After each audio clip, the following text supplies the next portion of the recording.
সিনেমার তারকারা অতটা শিক্ষিত হয় না, কিন্তু খুবই অল্প সময়ে তারা খুব ভালো ইংলিশ বলতে পারে।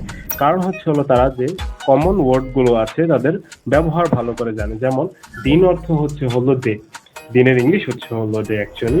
তো আমরা বলতে পারি এই ডে দ্বারা আমরা বিভিন্ন সেন্টেন্স বানাতে পারি। তো চলুন দেখা যাক আমরা কিভাবে বানাই। আমি বলতে পারি today is a sunny day, এ আজ একটি রোদেলা দিন। শি ওয়ার্কস অল ডে, সে সারাদিন কাজ করে।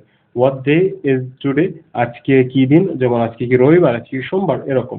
হ্যাভ আ গ্রেট ডে, তোমার দিনটি ভালো কাটুক। যখন আপনি কারোর সাথে কথা শেষ করেছেন বা কাউকে আপনি একটা গ্রিট করতে চান, তখন আমরা এটা বলতে পারি যে হ্যাভ আ গ্রেট ডে।